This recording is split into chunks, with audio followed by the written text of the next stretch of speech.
प्रिय विद्यार्थियों, मैं हूं डॉक्टर आनंद राठौड़, भूगोल व्याख्याता, राजकीय महाविद्यालय खैरवाड़ा से। फर्स्ट ईयर के विद्यार्थियों के लिए पृथ्वी की आंतरिक संरचना का एक पीडीएफ मैंने अ, 1-2 दिन पहले ही अपलोड करा था। उसमें इस तरह के चित्र नहीं हैं, तो यहाँ पर मैं चित्र अनुसार भी इसकी व्याख्या करना चाहती हूँ। और उस पीडीएफ के साथ में आप ये इस तरह के डायग्राम ऐड कर लें, ये 2 डायग्राम उसमें भी ऐड कर लें, तो वो आपका एक कंप्लीट नोट तैयार हो जाएगा। विश्वविद्यालय एग्जामिनेशन में और भूगोल का एक बहुत महत्वपूर्ण टॉपिक है ये। तो हम शुरू करते हैं पृथ्वी की आंतरिक संरचना के बारे में। पृथ्वी का आंतरिक भाग किस तरह का बना होगा, उसका एक बहुत स्पष्ट चित्र है ये अभी आपके सामने, जिसमें इसका क्रॉस सेक्शन दिखाई दे रहा है। पृथ्वी के आंतरिक भाग को हम बहुत आसानी से समझ पाते हैं कि वो किस प्रकार का बना हुआ होगा। इसमें डायग्राम की लेबलिंग इंग्लिश में करी हुई है। नीचे वाला बिल्कुल इसके पैरेलल डायग्राम है जो हिंदी में बता रहा है, तो मैं दोनों का वर्णन कर लूँगी यहाँ पर। ये चित्र समझने के लिए बहुत सही है कि आंतरिक भाग कैसे बने हुए होंगे, उसको हम समझ पाते हैं।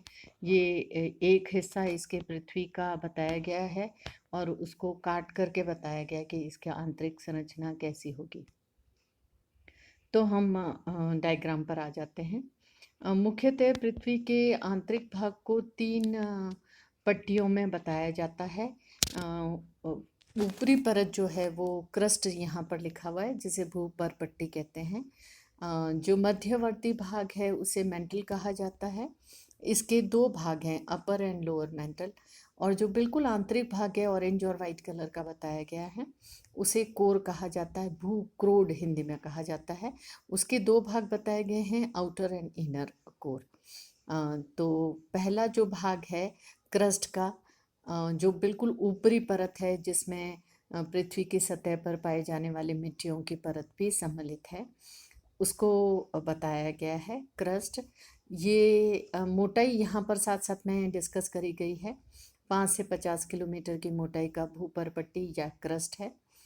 और फिर अपर मेंटल कहते हैं, मेंटल के 2 भाग।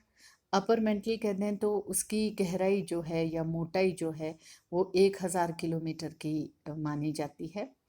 और उसके नीचे आता है लोअर मेंटल, जो करीब 1900 किलोमीटर की मोटाई का होता है। आंतरिक भाग है ये भूक्रोड या कोर के नाम से बताया गया है। इसकी मोटाई जो है वो 2100 किलोमीटर की मानी जाती है। और जो इनर कोर है वो करीब 2700 किलोमीटर के डायमीटर का माना जाता है।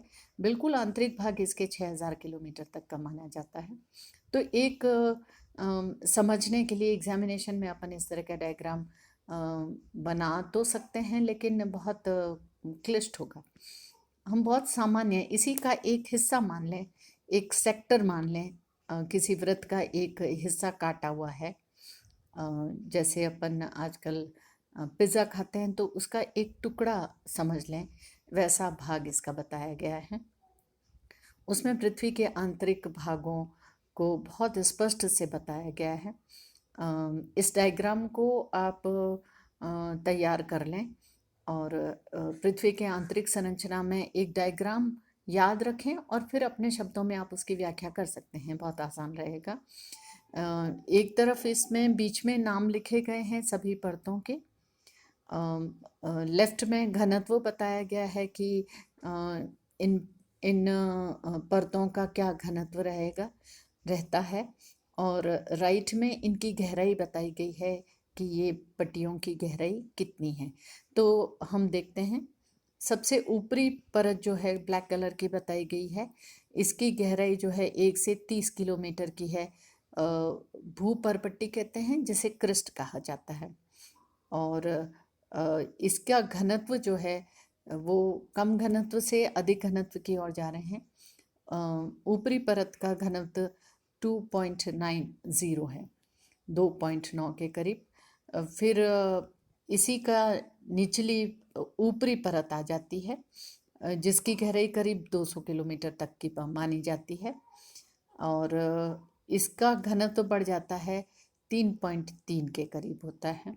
फिर मेंटल हिस्सा आ जाता है। आप ये समझे क्रस्ट के दो भाग है, भूपर्पट्टी और ऊपरी क्रस्ट कह सकते हैं अपन इसको। तो ये क्रस्ट का भाग है। फिर मेंटल के दो भाग बताए गए हैं यहाँ पर।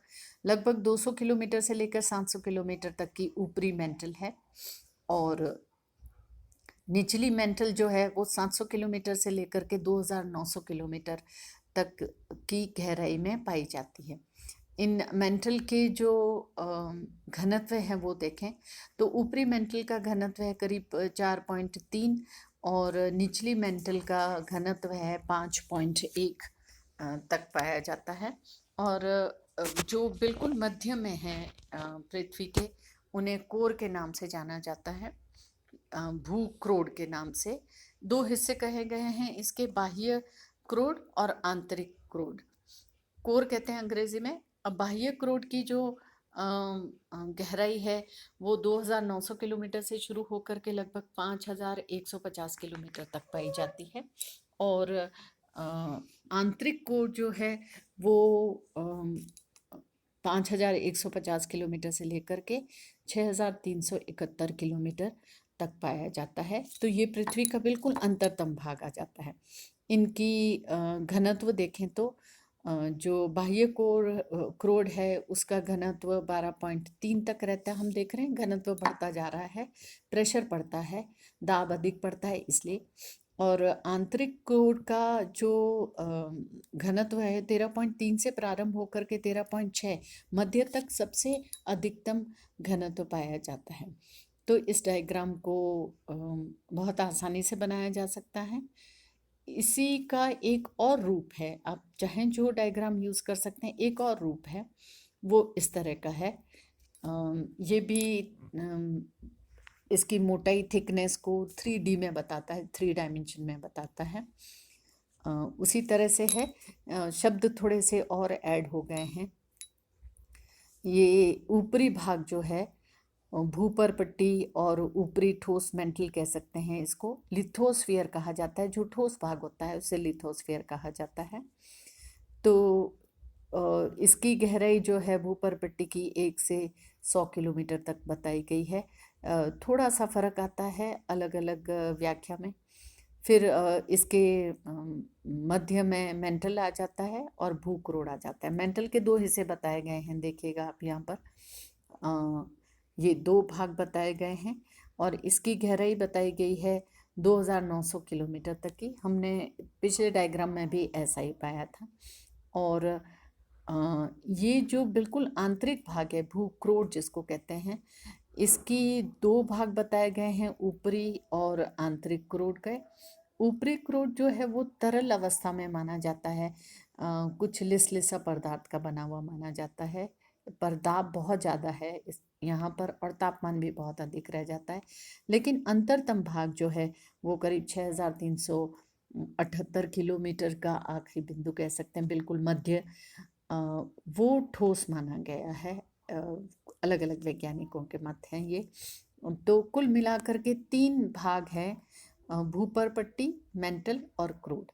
डायग्राम से आप इसका वर्णन करें तो पृथ्वी की आंतरिक संरचना का हम बहुत अच्छा वर्णन कर सकते हैं। ये सब था पृथ्वी की आंतरिक संरचना के लिए। जो मैंने PDF दिया है उसका और डायग्राम का मिला करके अपने नोट्स तैयार कर लें। अच्छा प्रश्न बनता है और सामान्यतः पूछा भी जाता है। धन्यवाद।